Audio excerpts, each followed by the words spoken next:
Friends, good afternoon to everybody.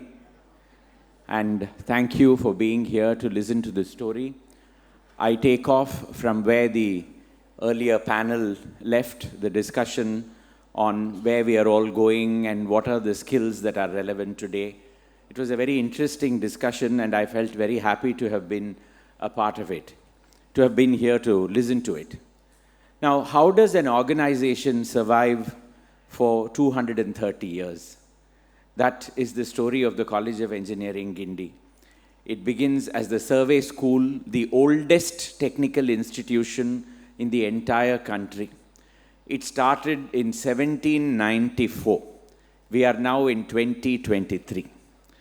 If an institution like this has survived all these years, it clearly means it changed with time. It did not remain the way it was so many years ago. Certainly, it is not teaching the same subjects that were taught in 1794. And that itself, I would say, speaks volumes of how an institution remains relevant in the times or in the changing times. Of course, being an educational institution, it will reflect changes a little late. It always happens that industry or thinking is a little ahead, and then it comes to the institution, and then it goes further. But a college that started in 1794 has a fascinating history. And I was greatly privileged to get a copy of the history of the College of Engineering, Guindy, that was written by the 1966 batch, which was published in 1991 by Ramakrishnan, Babai, and one more former student of the college. I went through that, but that was not my only source for the information, and then I went on to do a lot of research, and I was able to pick up some very fascinating snippets about this college, which I feel privileged to share with you today. We can start with the presentation. So this is your landmark building that you have in Guindy, but the story begins not in Guindy, but it starts in Nungambakam. And before that, I must also tell you that when the English began to start a survey school, the first documents have a very clear writing about how Indians are very bad in engineering. In 2023 or 2022, I don't think they would be so foolish enough to write these kind of stupid notes. The idea was that they were teaching the natives about engineering. They forgot that we have structures like this, which have stood for more than 1,000 years, and then structures like that, with a construction of a dome, which they thought is beyond the possibility of any Indian, and it had to come only from Rome. And so they had an idea that the natives were a bunch of illiterate people who had to be educated and uplifted. So it was begun with a very colonial motive. There is no doubt about that. But the first engineers within inverted commas, because Indians did not use this term. For us, it would have been a Maistri, or it would have been a Kotanar or a Sittal or whoever it was who was doing construction. But when they came, the first engineers were part of the British Army. And they were also the first architects, so to speak. All the buildings that were built in the 17th century and the 18th century by the East India Company, they were built by army garrison engineers.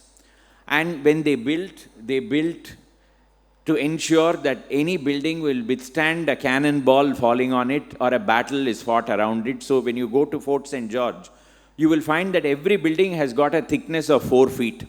Every wall is 4 feet in thickness, 48 inches. That was the kind of, over-designing that they were doing in order to ensure that they were taking care of the requirements at that point of time. The British began to conquer, and this is a classic example of an army-built building, the oldest church built by the British east of the Suez Canal, which is in Madras inside the fort of St. George.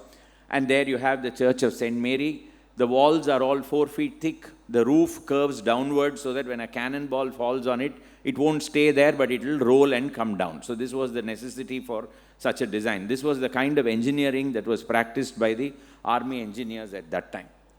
At that time, in the 1700s, particularly from 1750 onwards, இங்கேருந்து எதுக்கு வந்தாங்க? வியாபாரியாக வந்தாங்க முதல்ல. வியாபாரம் பண்ணுறதுக்கு தான் வந்தாங்க. அதுக்கு பிறகு அந்த ஒண்டை வந்த பிடாரி ஊர் பிடாரியை விரட்டுற போல் என்ன பண்ணாங்கன்னா முள்ளா எப்படி இந்த ஏரியாலாம் அபகரிக்கலாம் அப்படின்னு சொல்லி they began to conquer the areas. And it was not out of war that they were conquering. It was essentially out of treachery and fraud that they were able to conquer. And we were stupid. We were able to pass on whatever we had to them. Gradually, they found that they had a huge territory of land which they had to administer. And the first thing you do when you acquire land is you do a survey. Surveying is the first thing that even today when we go and buy a property, what do we do? EC irka, no encumbrance certificate. That's the first thing. Then patta. அது பக்கத்தில் என்னெல்லாம் property இருக்குது. So this is the first thing that is done. So surveying became very important. Now the English were not capable of doing surveys in this hot weather. Imagine going out in summer in May and June and July, going around in the fields and finding out which part ends where and which part begins there, etc., etc. They needed Indians. So that is when the first demand for surveyors really started. And survey school became necessary so that you could train the natives in order to be able to do a survey. Appo kuda the noting is very clear. It says the Indians are incapable of thinking by themselves. They have to be told what to do. So they are very good in tasks where they will be told, you go and measure this, then you go and measure that, then you go and measure this, then you come back and tell me, and you document. Such notions existed among the people then. And so a survey school was supposed to be started. Colin Mackenzie, whose portrait you see on that side, he became the first Surveyor General of India. And he was the man who needed surveyors.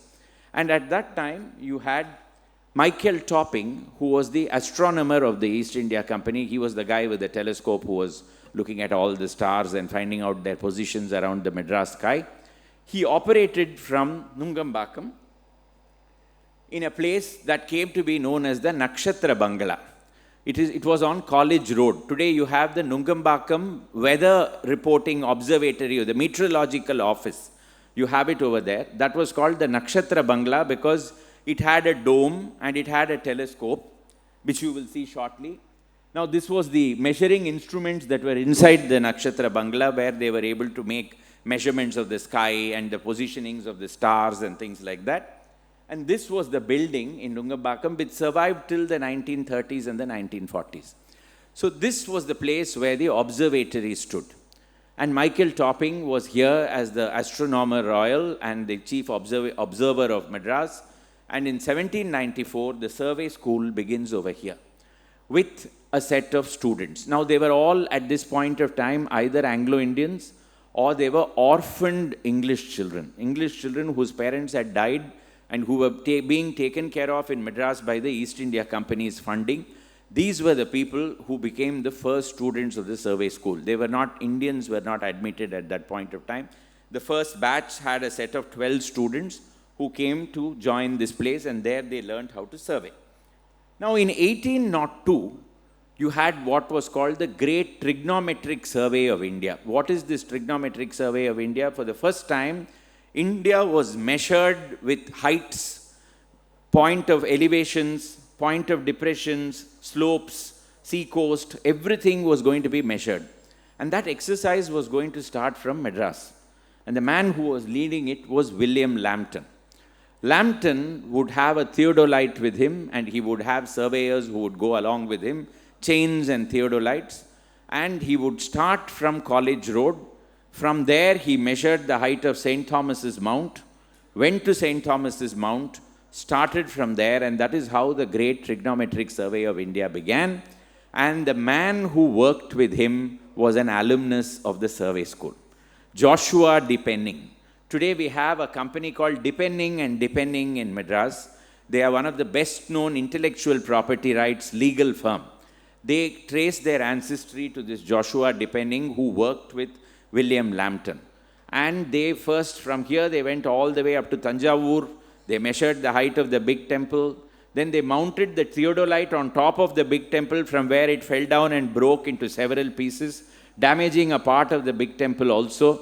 And then they had to wait for 2 years for the new theodolite to come from London. After that, they continued. Lambton died in Nagpur. And from there, it was taken over by a man who would go all the way up to the Himalayas. And he would survey the height of Mount Everest. And he was George Everest, and he gave it his own name. They said, what is the name of the mountain? Take it from me. இப்போ இந்த ஊர்லலாம் பார்த்தீங்கன்னா எல்லாம் எம்ஜிஆர், அண்ணா, கலைஞர், அம்மா இப்படிலாம் இருக்கிற மாதிரி அவரோட பேரை கொடுத்துட்டார். அந்த மலைக்கு எவரெஸ்ட்னு வச்சுக்கோங்க அப்படின்னு சொல்லி. So from then on it became Mount Everest. And it remains this way. That survey begins here, and one of the surveyors came from this survey school, which is the College of Engineering, Guindy today. Then you had a man called, he came here, de Havilland. Today, you know, how many of you have seen Mount Road? I'm sure you all know Mount Road, Anna Salai. Where does Anna Salai start from? Anna statue. And then it goes all the way up to St. Thomas's Mount, correct? Now that route was given by Thomas Fiat de Havilland.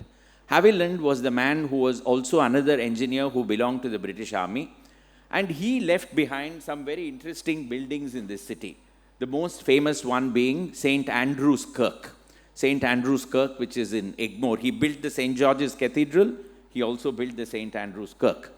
The reason why I bring up St. Andrew's Kirk is that the St. Andrew's Kirk is just by the river Kuvam, and the soil there is very soft. The requirement for the construction of this was that there should be a dome in the middle supported by several columns. Now, every time they attempted to construct a dome, the soil being soft, the weight of the columns was sinking, and he didn't know what to do about it. He then decided to consult the students of the survey school, and some of them said that we have men who dig wells in Madras. They make terracotta wells. So what they do, they bring a ring of terracotta, they beat it into the ground, then they remove all the soil in the middle, then they beat the ring further down, remove all the soil in the middle, and they keep doing it till they reach the base, the hard rock. After that, nothing can dislodge this particular structure. And that is how the entire St. Andrew's Kirk was built. It was built on a foundation of terracotta wells. And de Havilland writes in his book that it is entirely because of the artificers of Madras.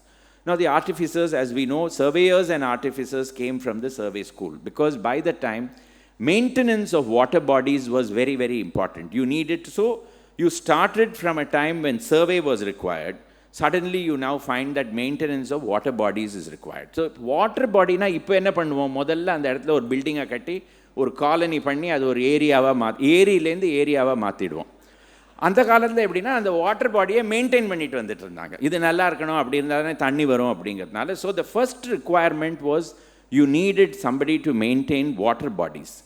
So you had the government started a department called the tank department, which today we know as the PWD, the Public Works Department. It starts in the early 1800s as the tank department. And in that tank department, they began to employ the students of the survey school. So, eppadi vandu oru relevance eppadi maarradhu parunga. Modalla surveyor, then suddenly you find that there are hydraulic engineers. You don't call them engineers at that time, you are calling them artificers. So, they are now taking care of the various tanks and bunds all over India, South India particularly, and they are going around, they are doing surveys, they are taking care of the walls, the condition of the water body and all that. That's because of the students that came from here. Now, gradually, the requirement begins that you should have various courses. So, you have you have an upper subordinate course and a lower subordinate course.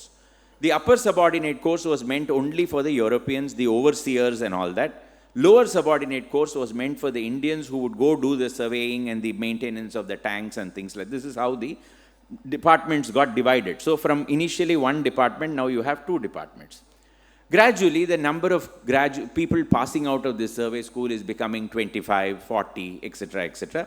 And they now require a building of their own. This Nakshatra Bangla is all fine, but it cannot accommodate so many students, multiple courses. At that time, you have the Chepauk Palace of the Nawab of Arcot. The Nawab of Arcot was chased out of Chepauk Palace by the East India Company by sheer fraud. And they acquired the palace from him. And after that, they did not know what to do with the palace because it was the most impressive building in the whole city.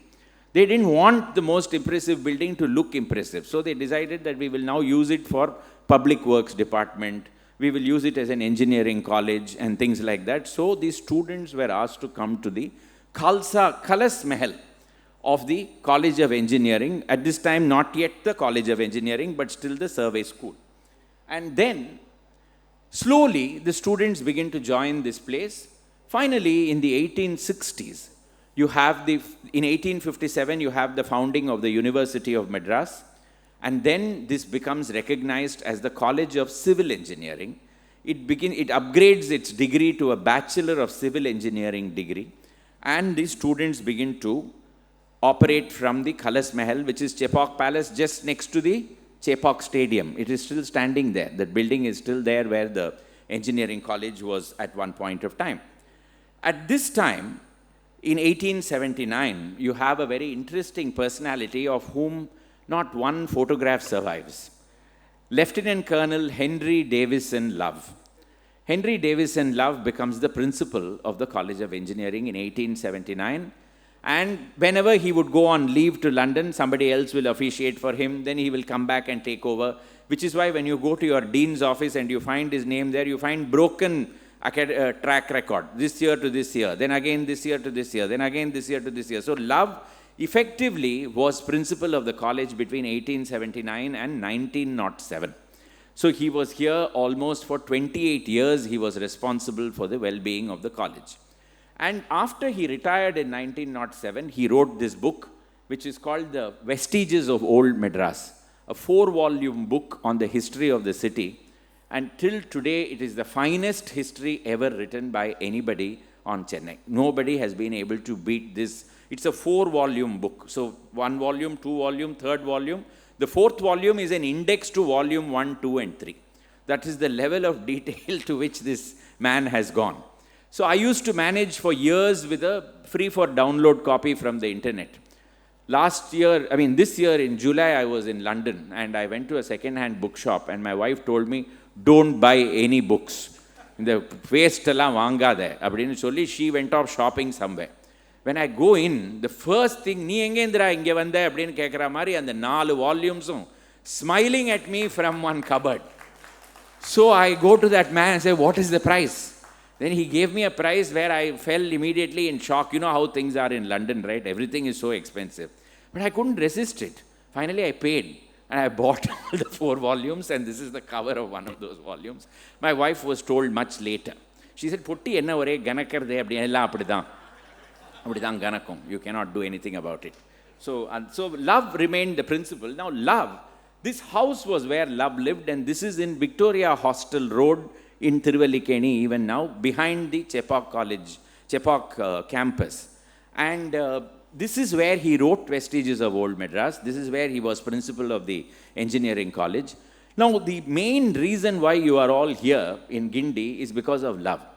Now, next to Chepauk Palace, next to the Chidambaram Stadium, what do you have?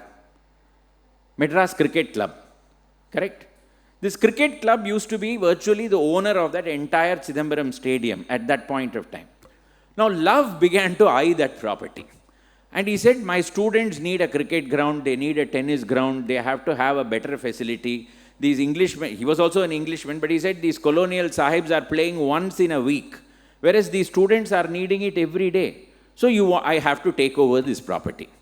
That is when the government finally woke up and said, whatever it is, cricket cannot be sacrificed. Engineering can become whatever it wants. Cricket cannot be sacrificed.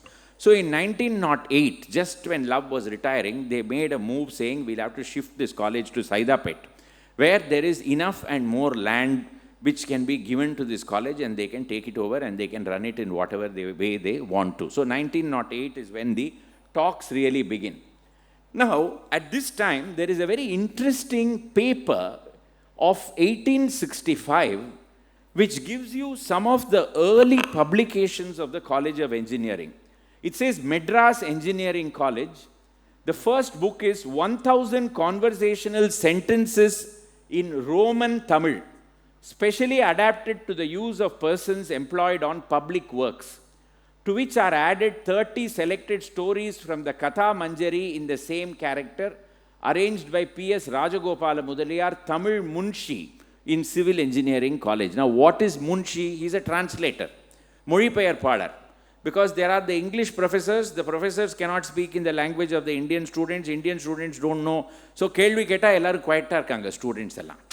What is the question? I want student to answer. I want students to ask a question. Everybody is quiet. So, you need a munshi to do the translation at this point of time. So, there is actually a handbook.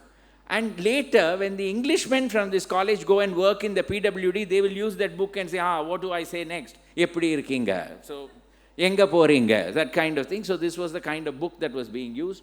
A short grammar of the Telugu language, because at that time, remember that Andhra also was part of this. So, everything was working over there. You had earthwork, how to set out slopes for excavations and embankments. Calculation of the equalization of cuttings and embankments with hints on execution of this work, etc., etc. Anglo-Tamil primer, students of the civil engineering, then hydraulics. So you can imagine language was the first requirement, then engineering comes way down below, you've got hydraulics down below, then notes on canals and rivers. So these were all a set of books that they were published in the 1860s by this college. So they were becoming more relevant. So now you find technical books have started coming. Now, early in the 1890s, you have this write-up in an American magazine about the College of Engineering, Madras. And it says now they have a mechanical engineering degree, they have a civil engineering degree, and this is the picture of the campus. Today, you cannot get this picture for the simple reason that buildings have come all around it. This view is impossible to find of the Civil Engineering College as it existed in Kalas Mahal in Triplicane in Chepauk. So this was the way the students were, the teachers were, and the college was. Gradually, you find Indians are gaining admission into this in the subordinate and then the senior subordinate, finally in the engineering course. So by early 1900, you find Indians are also getting admitted into the, you can see over here, 1906. February 13th, 1906, Maharaja Rajasri, K.V. Shankara Iyer, a past engineer student of the Madras Engineering College, is appointed apprentice engineer, posted to the Public Workshops, Madras. So this is how gradually Indians were entering the engineering service and they were gaining admission into Public Works Department. So this was the first big employer, Public Works Department. The next big employer was the railway workshops. 1857, the 1856, the first Madras Railway had come, Perambur Railway Workshops had begun, then Golden Rock Workshops in Trichy, then slowly companies like Binny, companies like Parry, these were all the employers where people were getting employment from here, and they were slowly getting placed in these organizations. In 1911, you had a professor of engineering called Sir Alfred Chatterton in the College of Engineering, and he was asked by the government of Madras to start a department of industries. This was the first time that any government in India had started a department of industries. And they handpicked this gentleman from the College of Engineering. He was professor of engineering here. They made him head of the Department of Industries. They were hoping that he will promote British businesses. This Chatterton, very different kind of a fellow. He was very influenced by the Swadeshi movement. So he said, what is wrong with Indians starting industry? For a country to be good, you have to have Indians who should also start businesses of their own. They should become entrepreneurs. All this munshi, clerk, babu and all is fine, but they have to learn how to think. They have to start businesses of their own. Now the British businesses here were so upset with him that they lobbied with the government and closed the Department of Industry.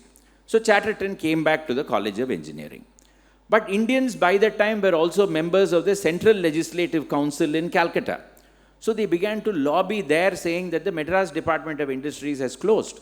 So the government finally ordered that the Department of Industries has to open.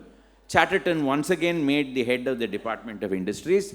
Chatterton now had been thinking for some time, right? So 2 years he had, so he came back and he said, the Indians will never start a business by themselves. The government must start the business.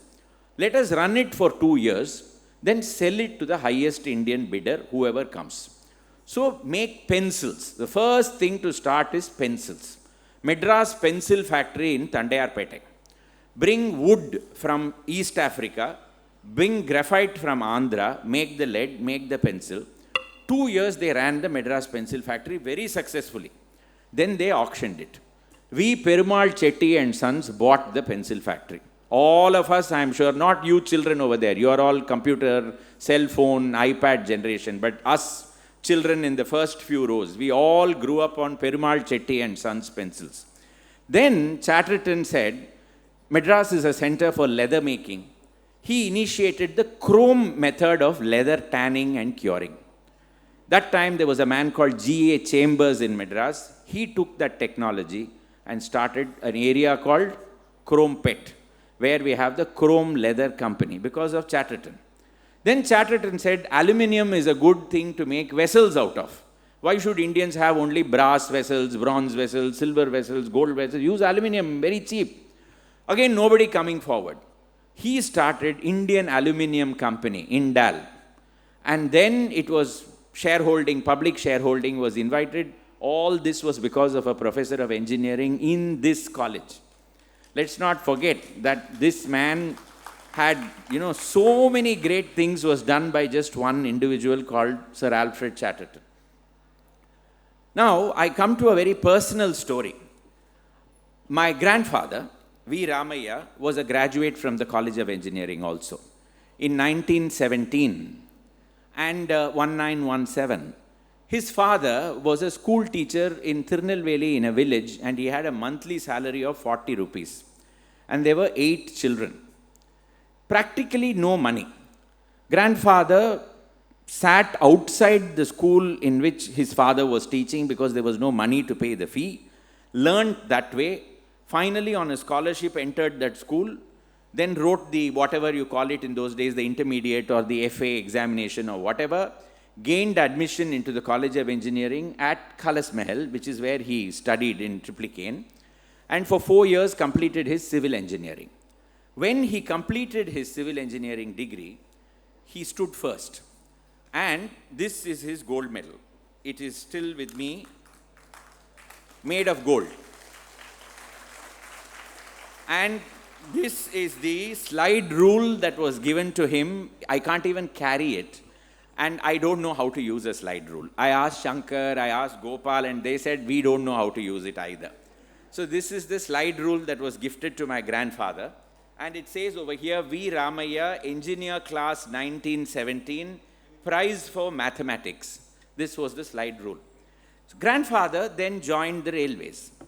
He became a bridge engineer, and later, that is the close-up of it where it says V. Ramaiah, Engineer Class 1917, and then you have his identity. This is his gold medal, the Divinton Gold Medal, awarded by the College of Engineering, Madras, to V. Ramaiah, Hydraulic Engineering in 1917.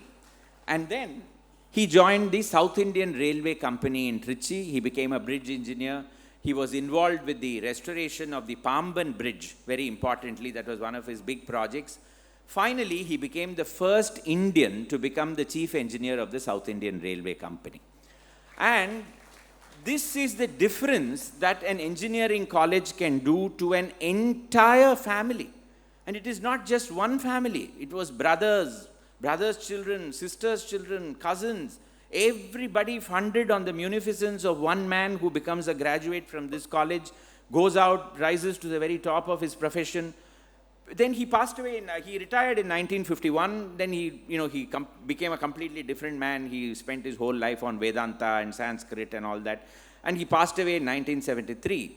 Years later, when his engineering degree was eaten up by white ants, and I felt so bad that the man who had lit a lamp in our lives, we had lost his engineering degree. But these two became very precious possessions of mine. And wherever my father got transferred, these two I would take with me as a student so that they wouldn't get lost. And finally, they are still with me, and I show it to my children. After that, none of us became a gold medalist, sadly. That's a different matter. But the point is, our future was made because of one man, and that is because of this particular college.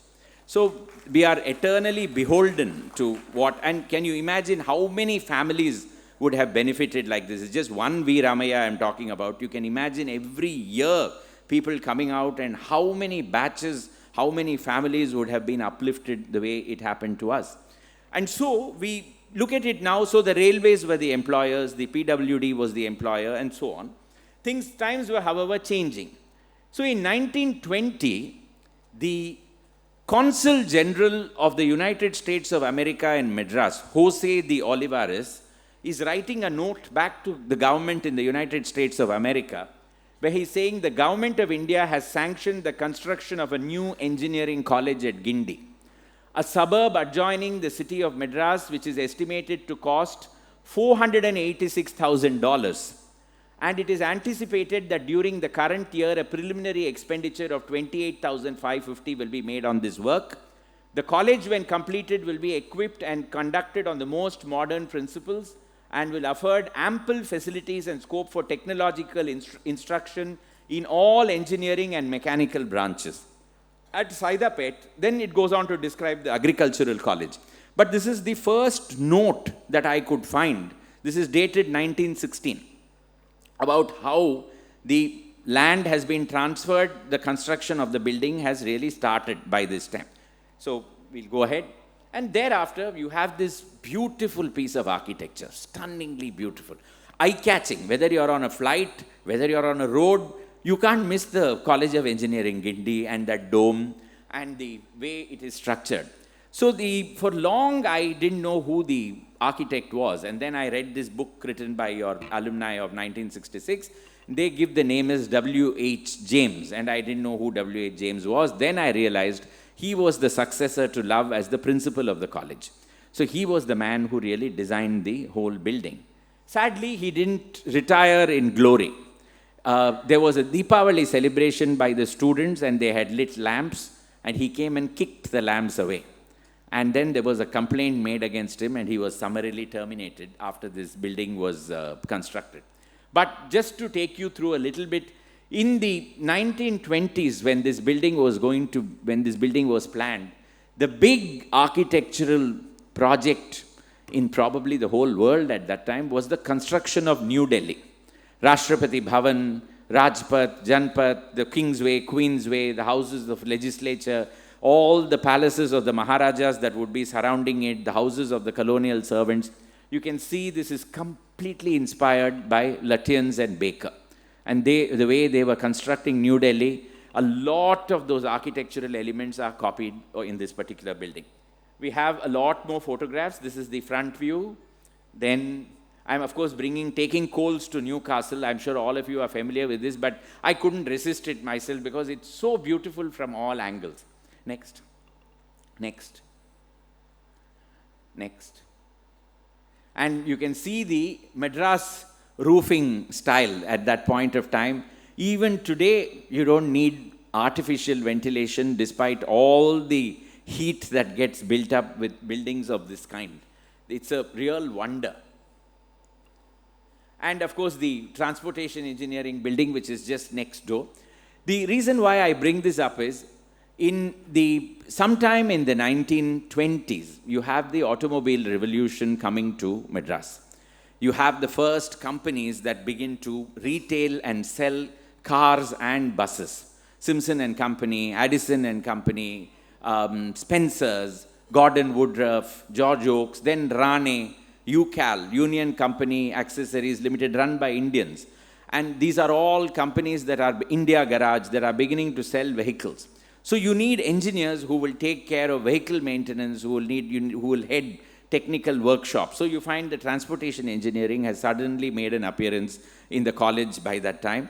Later, in the 1950s, when the Indian government begins a highways project of connecting all the state capitals with roads, you find a highways engineering department also coming up over here, which of course closes shortly thereafter. Again, the view from the dean's office, straight as an arrow, going all the way to the gate. Next, please.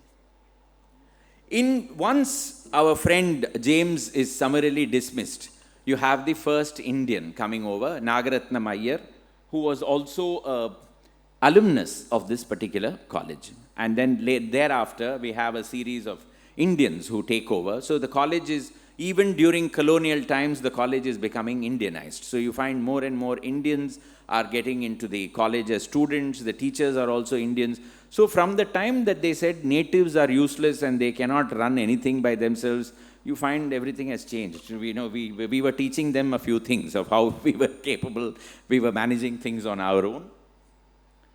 And I was, very touched by the simplicity of what was there initially. The initial housing, I think the teachers require a great round of applause for the simplicity with which they came in, the faith with which they came in to lead lives. They had a teachers' club which was a canvas tent for a very long period of time. And, they had these very simple buildings which were residential accommodation. Of course, from my time till even in the 1980s, I remember the College of Engineering Guindy used to have a set of workshops. College of Engineering Delhi used to have a set of workshops that were exactly like this. And we were subjected to the most tortuous practices over there of things that we were not used to, but we managed quite well. So all these buildings going back to a very, very early vintage. The other great thing about this is, in those days when they planned with a lot of sense of space and openness. They believed that educational institutions had to have wide open spaces. Perhaps they believed that it opened our minds. And the sports facilities, just amazing. And you've got Venkat Raghavan, you've had Krishnamachari, Srikant and others and several others who came from this institution. But the sports facilities are something absolutely wonderful. Now, Indians were becoming bigger and bigger. Slowly, you had the story of V. Ramaiah. You have the story of A.V. Ramalinga Iyer, who became the first Indian to become the chief engineer of the PWD in the Madras Presidency, an alumnus of this particular college. And 3 rivers, even today, bear his imprint.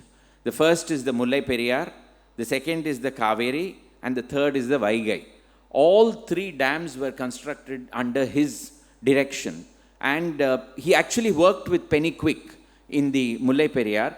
Then he signed the Kaveri Waters Accord, and he also constructed the Vaigai Dam. And the very interesting thing is, you can imagine how poor knowledge was that when the Vaigai Dam was constructed, those who were in the upper reaches of the Vaigai, that is before the dam, they took those who were in the lower reaches of Vaigai to court, saying that they are consuming all the water and we are not getting enough water up the river, on the hill. So they had to call Ramalinga Iyer to come and give evidence saying that மேலே இருக்கிறவங்களுக்கு affect ஆகாது, கீழே இருக்கிறவங்களுக்கு தான் affect ஆகும் அப்படின்னு சொல்லி, that judgment was finally accepted. So you can imagine how hydraulic engineering itself was in such infancy at that point of time. In 1940, you have the first set of women. So Shanta Mohan has got a blog. I got this information from her. Is she here? Madam, stand up, please. I wanted to acknowledge. Fantastic, fantastic. I didn't know that I will get to see you. In the last 2 months, I have gone to that blog repeatedly to read. And I loved your series where you've tried to trace the women from that Urvashi who studied in the Pune Engineering College, and then you have taken on the story of the lady who is in the third, the A. Lalita. A. Lalita was a widow. Her father, Pappu Subbarao, was a professor in this college. And Lalita was a widow with a child. The husband had passed away. She was still young. Pappu Subbarao then approached Professor Chacko, who was it Professor Paul or Professor Chacko? Professor Chacko.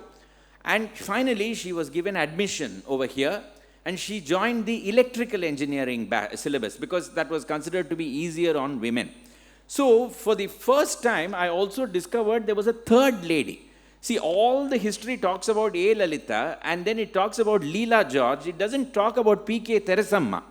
Now, the first time only from Shanta Mohan's blog that I was able to discover that there were 3 women in that particular batch in 1940 who joined. And Lalita's life is a story of great inspiration. So, having completed her engineering over here, she gets placed, she initially is not placed, so she helps her father with certain projects. And, there's no money because the father is, after all, only a teacher in this college, so she's not going to get anything extra. Finally, she gets placed in a firm in Calcutta, which is representing an English engineering firm.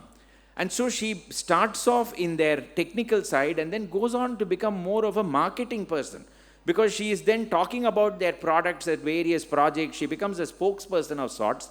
And then in the 1950s, when there is the first convention of women engineers in Switzerland, she goes and acts as a representative. She is there. And she makes a speech saying that 100 years ago, if I would have been burnt along with my husband. Now I am here, standing as an engineer. And she then travels to England, where she goes to the parent company, works in Calcutta, finally retires, and then dies very soon after retirement, sadly, because of an aneurysm. But that particular life was very, very impressive, and I would not have got to know all this without Shanta Mohan's blog. Great, madam, great work. Mr. Muttaya would have been so happy to have met you. Sadly, he is not here any longer. Yeah, next. Now, independence is arriving, and just around the time of independence, we have Indians investing in engineering itself. So, Raja Sir Annamalai Chettiar in 1946 starts the Annamalai University's engineering college. Similarly, you have one other college coming up in Coimbatore. Immediately after independence, you have KVAL RM Aragappa Chettiar starting what is called the University College of Technology, which later becomes the Aragappa Chettiar College of Technology, which is just your neighbor. And then we also have C. Rajam starting the Madras Institute of Technology. Stories of great personal sacrifice. Each of these men driven by vision and passion, willing to sell their houses, willing to get rid of their businesses in order to ensure that education is provided for people whom they did not even know. So, KV Aragappa Chettiar was actually dying, and he had sold everything in order to ensure that his institutions would carry on. C. Rajam sold his house on Radhakrishnan Salai in order to start MIT, and that is how these institutions really began. And then in 1958, you get this news item which says Higher Institute of Technology, land assigned in Guindy. This is the IIT Madras. And just see the reason given down below, that why has this been given? 407 acres of land in Guindy from the Raj Bhavan, etc., etc., etc. Then it says it will be recalled that the coordinating committee of the All India Council for Technical Education had recommended that the Southern Higher Technological Institute be located in the city of Madras. And in order to be of prompt assistance to the Government of India, the Madras government has offered free of cost a suitable site in Guindy, where the Government College of Engineering, with a tradition of over 100 years, that's this college, is already there. And then the University College of Technology, with its advanced studies in chemical engineering and textile technology, and the Central Leather Research Institute are already located. So if an IIT comes here, it's only because of the College of Engineering Guindy already being here. It provided that infrastructure, without which none of this would have been possible. And then, of course, you know, a series of wonderful 1950s and 60s constructions in this campus. My love for heritage buildings always takes greater priority. Sometimes you have these hostels, and then the chemistry block, sorry, not the hostel, the central workshop, which is so inspired by Russian, architecture, communist architecture of Russia. The central, and even that man standing there against the wheel holding up the tools is so communist in the way it is, it's been designed. And of course, in 1971, when they built a parallel block, such sensitivity to architecture that you can't make out that the old block in front is built in the 1920s, the block at the back is built in 1971. 51 years later, such sensitivity in design. Of course, they destroy that E. The E for engineering, which was the pattern of the old building, is destroyed by the other building coming up behind it. But, you know, you have to account for progress. These things will happen. And then the alumni. So the first time I read about an alumni is 1903, when I read 2 students came and attended an old boys meeting. Now, after that, what happened, I don't know. But then suddenly you find in the 1940s and 50s, the alumni slowly begin to give back to the institution. And you find buildings like this, the Hall of Gines, 1968. Then you've got the Gind Engineers or whatever of 66, and so on. So gradually, the alumni coming back to contribute to the college. Now, in the midst of all this, the college syllabuses are not silent. So you've had the civil, you've had the mechanical, you've had the electrical. You find in the 1950s, as I said, the highway engineering came. Then you also find telecommunication engineering. This was the precursor to the electronics. And they were all getting employed in All India Radio, Doordarshan, and other such organizations which were dealing with telecommunications. So therefore, you find that the syllabus has once again taken a change and is now reflecting what is really required in the 1950s and 60s. And look at this one. This, again, classic Le Corbusier inspired, it's like something out of Chandigarh, where you find buildings exactly of this kind, the Vivekananda Auditorium. So once again, I look back at the arts contribution of the college, and I find that the first plays were staged in the 1940s. Lalita herself has spoken in an article about how for the first time they had women acting as women on the stage in the College of Engineering, Guindy. Otherwise, it was men acting as women. And from then on, I believe this arts wing was located in the hall of Geodesy, which is in the main building. Then it becomes part of where the State Bank counter is today. And finally, it moves into this wonderful auditorium where I myself have come for so many events in the past. So it's a beautiful example of how very non-invasive but modern architectural styles also being part of a very historic campus. And then, of course, the sports center, which is a totally modern structure. In the midst of all this, we must not forget Professor K.S. Hegde. Absolutely, your principal. And Professor Hegde, who was not just College of Engineering, Guindy, he would leave his impress on Mysore, he would then come back, leave his impress on the MIT, a great educationist. And I had the privilege of meeting this old man in the 1990s, just shortly before he passed away, a couple of years. He and I were members of the same Rotary Club, and he would make an occasional appearance, and I got to know about his greatness, but he would not talk much about it, you know. He was a man of very few words. He would let others talk about him, but he wouldn't say anything. Na indha mari panninella sollamatta. But I think lots of students carried forward his legacy. He was here for 5 years.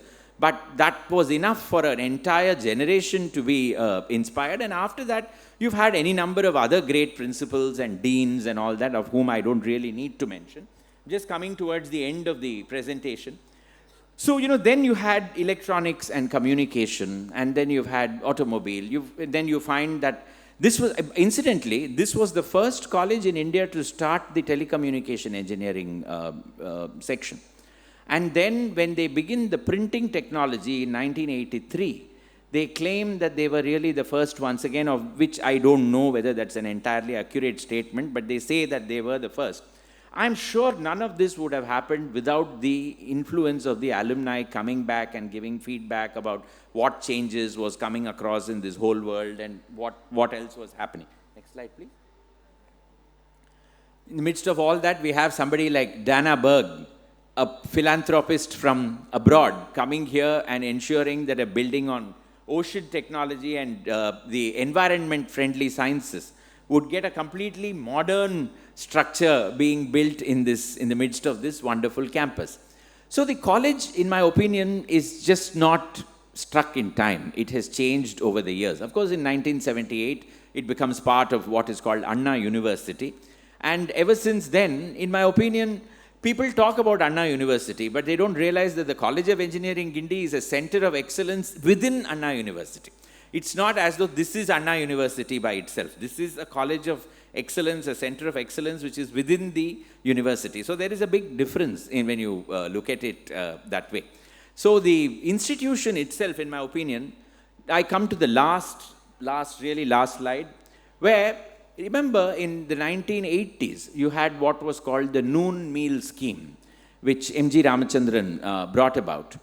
And in my opinion, that was the greatest game changer possible, though at that point of time, everybody mocked him for what he was suggesting. But this was a man who had known poverty. And so he brought in what was called the noon meal scheme, and that brought an entire generation of students into education. So Tamil Nadu really transformed itself into a center where people were educated. You had a large literary base. The other, of course, became the privatization of the engineering colleges, and that ensured that there were many colleges available for admission. So, one college or two colleges or five will never be able to do what 100 or 400. The quality of education may vary. But there is a fundamental basis from which those who are capable and those who are willing to apply themselves can rise to greater heights, provided that education is given to them. That starts from the College of Engineering, Guindy, in my opinion. And in 1992, when India liberalized, and the foreign companies were wanting to invest here, who were the first people to come? Ford came, and then Hyundai came thereafter. They came because there was a trade body, there is still a trade body here called the Madras Chamber of Commerce and Industry. It's the second oldest chamber in the whole country, started in 1836. And the business leaders who were then leading the Madras Chamber, they presented a paper to the Chief Minister. At that time, it was Jayalalitha. They said that the state is not doing enough to invite foreign investment, and the investments may go somewhere else. Much later, in 2008, I had the privilege of going through that document. And it says very clearly, it lists the College of Engineering, Guindy, as one of the talent pools available in this region, which can transform this particular area into an industrial hub. It was a wake-up call. The government then went out and welcomed Hyundai and Ford later, Ford and Hyundai in that order. The engineering pool from all over the state, including the College of Engineering, really is what gave them that strength to come here. And today, Chennai makes 3 cars every minute and 1 heavy vehicle every 90 seconds. It also supplies 33 and 1/3% of the automobile components made in the entire country. I don't think this would have been possible had it not been for a technical base that existed. And the base for that base is this College of Engineering, Guindy. Thank you very much for your time.